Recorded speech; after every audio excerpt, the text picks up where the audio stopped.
Buenas tardes a todos y a todas.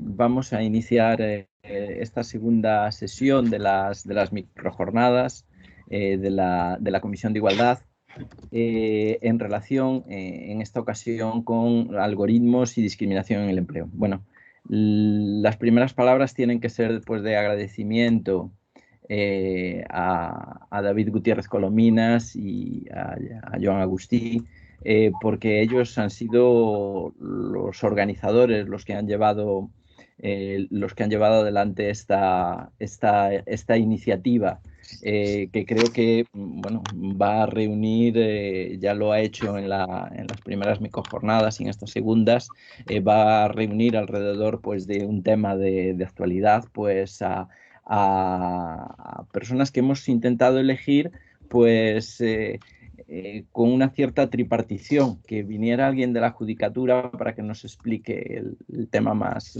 digamos, más vinculado, nos explique esa perspectiva judicial, pues una persona de la academia, y finalmente pues a alguna persona de la sección juvenil, ¿verdad?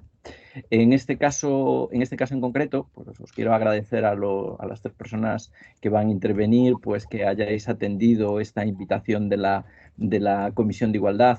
Intervendrá, bueno, las presentaciones más en profundidad las va a hacer David, pero yo simplemente apunto. Intervendrá por la judicatura Carlos Hugo Preciado Domenech, que es sobradamente conocido y un compañero muy querido al que saludo, aprovecho para saludar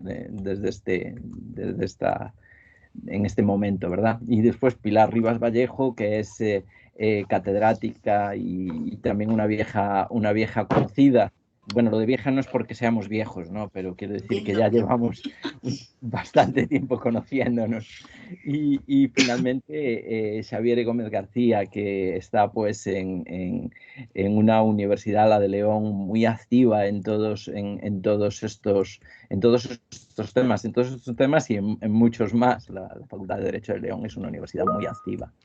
El tema que nos corresponde aquí, que bueno, yo a quienes en estas jornadas, precisamente en estas microjornadas, están dos de las personas a quienes les he primero visto que trataban este tema de los algoritmos, que cuando lo vemos nos suena así un poco decir, vaya, ¿y esto qué tiene que ver con el derecho? Esto tal. Y efectivamente, pues Pilar y también a Carlos Hugo, pues les he visto que han trabajado este tema, y en León también, donde está Xavier, pues también han trabajado este tema, con lo cual pienso que son personas idóneas para sacar adelante pues esta ponencia de algoritmos ya centrados en el tema de la discriminación en el empleo.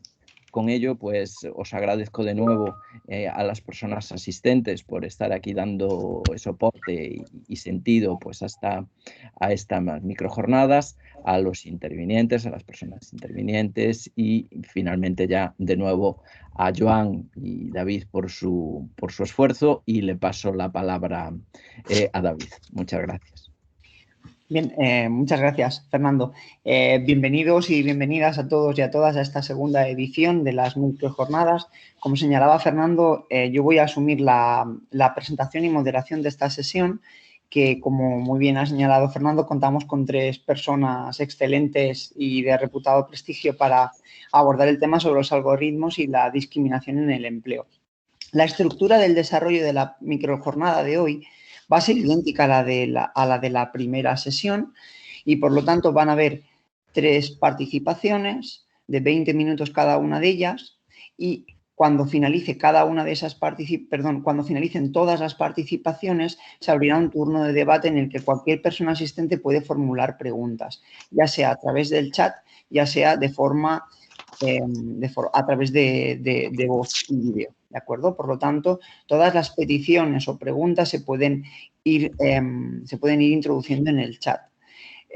Pediríamos a todos y a todos los asistentes que desactivasen el micrófono y desactivasen la cámara para favorecer tanto la conexión de la persona ponente como para no introducir molestias en el desarrollo de las ponencias. Dicho esto, voy a proceder pues a la presentación de la primera persona, que es el magistrado Carlos Hugo Preciado Domènech, con una breve presentación ante un currículum la verdad es que es un currículum extraordinario. Carlos Hugo Preciado Domènech ingresó en la carrera judicial en 2010 y es magistrado especialista del orden social desde 2011.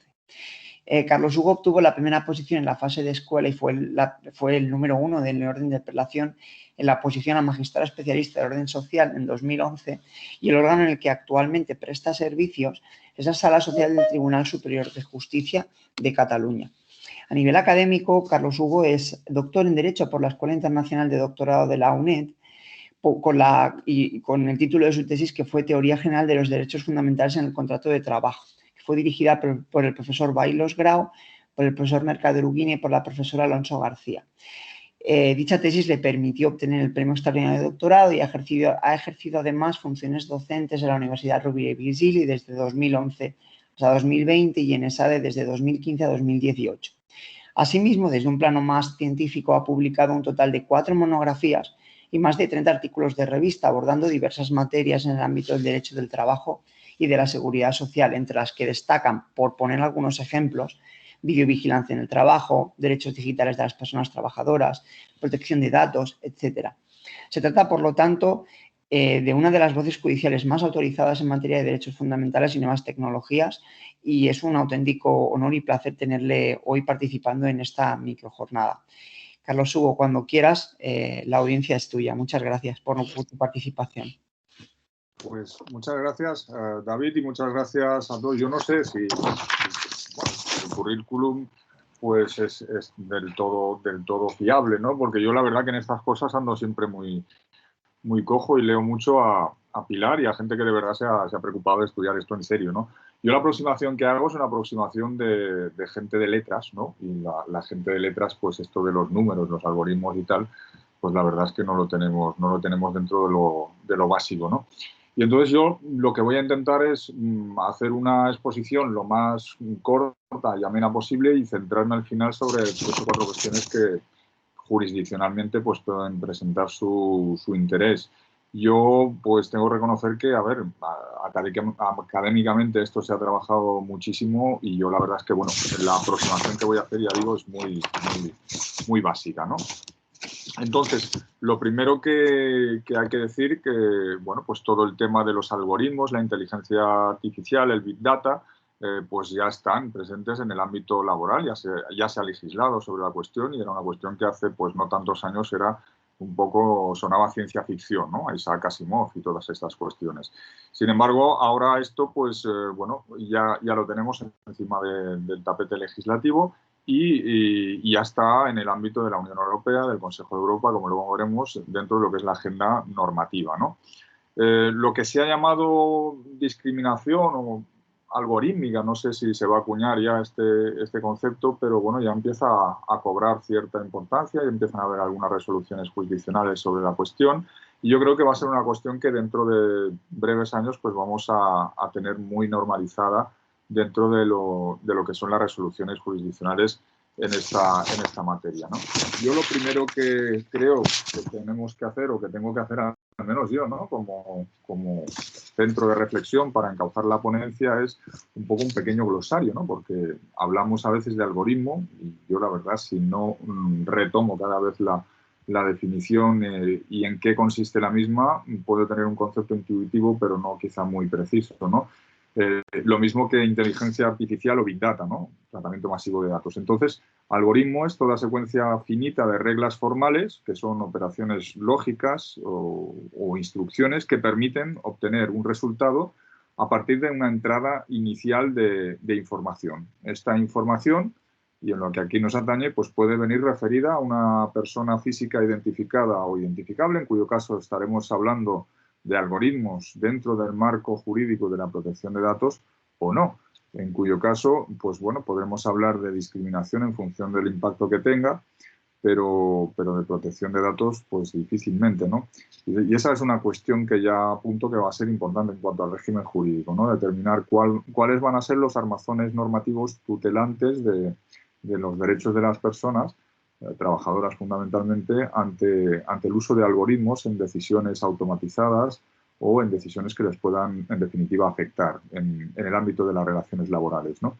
Después tenemos el tema de la inteligencia artificial, que se define como el conjunto de métodos, teorías y técnicas científicas cuyo objeto es reproducir mediante una máquina las habilidades cognitivas del ser humano, ¿no? Entonces, dentro de lo que es la inteligencia artificial está la fuerte, la débil. Me remito en esto a la ponencia, pero en todo caso interesa dejar claro un poco el concepto, el aspecto básico, ¿no? Y después el Big Data, que es el conjunto de tecnologías que permiten tratar cantidades masivas de datos procedentes de diversas fuentes con el objeto de poder otorgarles una utilidad que proporcione valor. Es decir, es la obtención masiva, el tratamiento masivo de datos y la obtención de resultados a través de ese tratamiento que proporcionen un valor distinto del que esos datos por sí solos y deslavazados, sin ningún tipo de procesamiento, pues tienen, ¿no? Y entonces el Big Data se ha caracterizado con las 3 Vs, ¿no? Que son el volumen, la variedad y la velocidad. Y por tanto, en el volumen, el Big Data se define por el uso de petabytes, ¿no? Que yo ya me pierdo en los gigas, ¿no? Pues esto ya, después vienen los megas y después vienen los petabytes, ¿no? Pues se utilizan cantidades ingentes, masivas de datos. Dentro de estas cantidades de datos, pues hay que plantearse, sobre todo para determinar qué armazón, qué marco jurídico va a ser el tutelante, el protector, pues están los datos estructurados, con campos como DNI, cuenta corriente, que serían datos personales, los semiestructurados, que son marcadores que permiten separar elementos relevantes, como por ejemplo un registro de web, el texto de etiquetas de XML, HTML, etcétera, y los que son datos totalmente desestructurados, ¿no? De tipo indefinido, que carecen de una estructura uniforme, por ejemplo, vídeos o fotografías sin determinación de dato personal o de información personal alguna, ¿no? O de relación de lo que se ve en el vídeo con determinadas personas, ¿no? Físicas.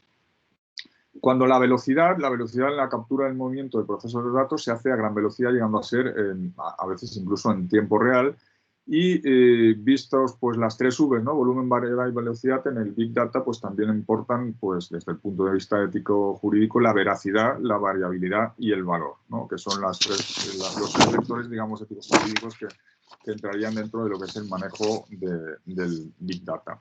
Bueno, evidentemente, y compartiendo de este glosario básico que acabamos de formular, pues es obvio que el riesgo sobre los derechos de los interesados pues es evidente, ¿no? Ya es casi famoso el primer despido que se hizo por una máquina de un trabajador en Estados Unidos, pero esto apunta a lo que pues, algunos autores y autoras han venido a llamar la dictadura de los datos, ¿no? Es decir, el uso discriminatorio de los resultados obtenidos con tratamientos masivos de datos a través de muchas veces algoritmos que incorporan premisas pues que pueden tener efecto o que tienen o que parten de una discriminación, ¿no? Pueden tener una elaboración discriminatoria o también un efecto discriminatorio, ¿no? Sobre todo en los casos de discriminación indirecta. Evidentemente, el derecho fundamental más implicado en todas estas cuestiones va a ser el derecho a la protección de datos, ¿no? Pero no siempre será el único y el solo, sino que este derecho, por ejemplo, en la protección que reciben precisamente los datos particularmente sensibles, vendrá engarzado con otros derechos fundamentales, ¿no? El derecho a la privacidad, que no es lo mismo intimidad, privacidad que protección de datos, son derechos ya autónomos, con vida propia y con tutela autónoma, distinta, pero también otros derechos, ¿no? Por ejemplo, el derecho a la protección de la salud o incluso pues, el derecho a la integridad física, el derecho, para lo que aquí nos interesa, a la no discriminación, pues será también un derecho que vamos a tener en cuenta. Entonces, desde todo este punto de vista o panorama un poco orwelliano, ¿no? Del gran hermano, que además es ya un caso al Tribunal Europeo de Derechos Humanos que luego comentaremos, aparte de una conocida novela de Orwell, pues lo que nos va a importar es qué tratamiento ético tiene todo esto, ¿no? Entonces, en el ámbito de la Unión Europea, la Comisión ya está proponiendo nuevas normas en forma de reglamentos sobre materia de inteligencia artificial. Y considera que la opacidad de los algoritmos puede crear incertidumbre y obstaculizar la aplicación efectiva de la legislación vigente en materia de derechos fundamentales. Para ello, pues, está intentando o está promoviendo la creación de un reglamento sobre inteligencia artificial, ¿no? Hago un inciso, y es que el algoritmo tiene una fama, creo que profundamente inmerecida, o sea, una fama de neutralidad, es decir, en tanto que es una cuestión científica, matemática, se la reveste de un cierto aspecto neutro, ¿no? De alguna manera diciendo, pues bueno, oiga, es que es lo que dice el sistema, ¿no? Es lo que se encontraría un usuario cuando va a pedir un derecho y se lo deniegan. Usted no está en el sistema, ¿no? Claro, el sistema lo hacen personas y por tanto tiene tanto lo humano como lo inhumano de quienes lo hacen, y por tanto el algoritmo va a incorporar fórmulas, condiciones o presupuestos lógicos que pueden ser profundamente discriminatorios. Y que además de esta falsa neutralidad, lo que sí va a tener siempre el algoritmo, o al menos de momento, jurídicamente, es la opacidad, es decir, la dificultad para entrar, para desentrañar cuál es la fórmula, cuál es el criterio que se ha empleado, por qué ha producido unos determinados efectos que pueden ser discriminatorios, o si en el uso, en el diseño de ese algoritmo se han empleado en ese mismo diseño criterios discriminatorios, ¿no? La opacidad, por lo tanto, va a ser una constante y tendremos que mirar cuáles son las armas jurídicas para de alguna manera luchar contra ella.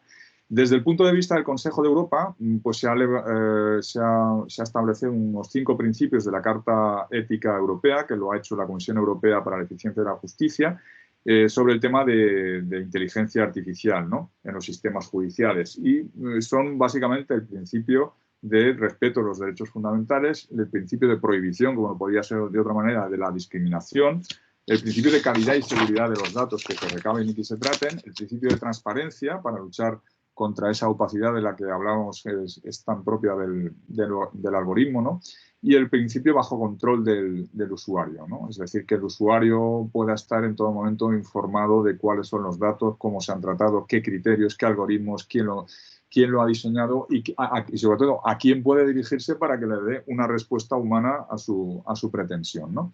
Entonces, bueno, dentro de lo que es ya el derecho del trabajo, podemos decir que aparte de la Ley de Protección de Datos 318 y sus referencias a todo lo que atañe, pues podríamos decir, a las evaluaciones de impacto y a los tratamientos masivos de datos, las decisiones automatizadas de datos, y después el ámbito de las relaciones laborales, ¿no?, pues el uso de dispositivos digitales, etcétera.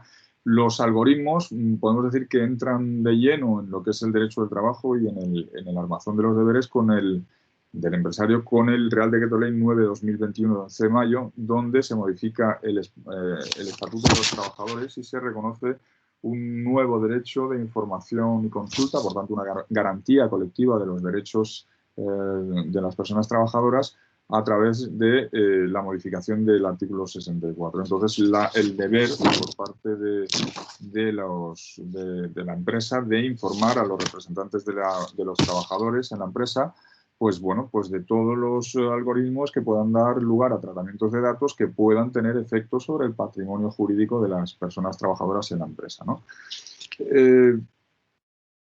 Bien, dentro de lo que es el empleo de algoritmos, en el ámbito de la relación laboral, continuando con esto, podemos decir que se puede bueno, clasificar en función del momento, ¿no?, de la relación laboral, y veremos que los algoritmos, el Big Data o incluso pues, la inteligencia artificial, pues como todo lo que es el ámbito de protección de datos o de tratamiento de datos es transversal, afecta a todos los momentos de la relación laboral. Así, por ejemplo, en los momentos de selección y contratación de personas trabajadoras, bueno, pues las aplicaciones de búsqueda de empleo, InfoJobs, LinkedIn, Work2Day, todas estas pueden establecer criterios de selección a través de algoritmos. Por ejemplo, Work2Day impide al candidato inscribirse en las ofertas si anteriormente ha sido valorado negativamente en un número de ocasiones o si simplemente, sea por la razón que sea, no se presenta a la entrevista una vez aceptado la oferta, ¿no? La evaluación de capacidades y promoción profesional será otro ámbito donde impacte el algoritmo, el Big Data o la inteligencia artificial. Así tenéis ya, por ejemplo, el segundo convenio colectivo de puertos del Estado y autoridades portuarias, donde en los anexos se menciona ya el algoritmo a distancia. También el convenio colectivo del sector de grandes almacenes, ¿no? Donde se establecen compromisos para el gobierno de la transición digital y organizativa del sector, y se crea un observatorio sectorial que prestará especial atención a la utilización de algoritmos. También el 24 convenio colectivo del sector de la banca, donde en su artículo 80 se habla del derecho ante la inteligencia artificial. Por lo tanto, vemos que el tema de los algoritmos ya está penetrando en el ámbito de la negociación colectiva con cierta intensidad, sobre todo a partir de 2018, ¿verdad? En la evaluación de rendimiento y modulación de salarios, pues también van a incidir estas realidades. Así, por ejemplo, la plataforma de reparto Globo, que determina el precio cobrado al cliente, el precio kilómetro, el tiempo de espera, e introduce una serie de parámetros y arroja como resultado pues bueno, el rendimiento, ¿no? La evaluación de ese rendimiento. La jornada y horarios, la extinción del contrato de trabajo también van a recibir el impacto de lo que es el tratamiento de algoritmos, ¿no? Entonces, dentro de lo que es las fases de Big Data, lo que es la guía de la Agencia Estatal de Protección de Datos, yo me limito aquí a sintetizarlo mucho por obvios motivos de tiempo, pues se limita o se distingue entre la fase prospectiva y la fase de aplicación, ¿no? Y aquí la ponencia lo tenéis un poco desarrolladas. Dentro de la fase prospectiva está la adquisición y recolección de datos y después su análisis y validación, ¿no? En esta fase pues, hay que tener un control de la finalidad de las fuentes, para qué se tratan los datos y por qué se van a obtener de esas fuentes con esa finalidad previamente establecida, ¿no? Y hay que distinguir entre fuentes endógenas, que están bajo el control del responsable o encargado de tratamiento de datos, y exógenas, que son ajenas a la organización del responsable. Y el principio de la limitación de finalidad y de minimización de datos, de los artículos 5.1b y 5c del Reglamento General de Protección de Datos, en esta fase prospectiva van a ser determinantes. También lo van a ser los principios de integridad y confidencialidad, y aquí van a cobrar importancia las técnicas de pseudonimización de los datos, pues quien recibe los datos para una investigación o para cruzarlos con otras bases de datos debe tener una garantía de calidad de esos datos, y por otra parte, por supuesto, y para la lucha contra esa característica perniciosa del algoritmo que es la opacidad, regirá en esta fase prospectiva el principio de transparencia que viene consagrado en el artículo 12 del reglamento. En esta fase es importante pues, las evaluaciones de impacto. En el caso de tratamientos masivos de datos, a través del Big Data, pues eso ya nos va a reclamar una evaluación de impacto. ¿Qué impacto va a tener eso en los datos personales, en la discriminación y en otros derechos fundamentales también, por supuesto? La consulta a la agencia estatal en caso de tratamiento de Big Data también es importante. La adopción de medidas técnicas y organizativas en los proyectos ya de Big Data. En esta fase, el artículo 24 del reglamento obliga al responsable a adoptar medidas técnicas organizativas para garantizar y demostrar que el tratamiento es conforme con la normativa, ¿vale? Y después también lo que es conocido como protección de datos desde el diseño y por defecto. Es decir, ya desde el diseño y por defecto, el artículo 25 del reglamento impone que se adopten las técnicas organizativas apropiadas para garantizar la seguridad y la conformidad con los principios que rigen el tratamiento de datos conforme a la normativa comunitaria.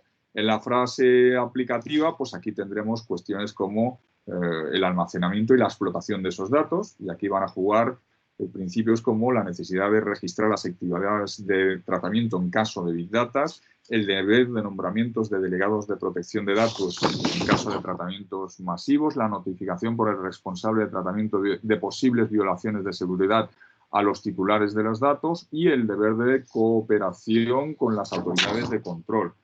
Bien, dicho esto, a grandes rasgos y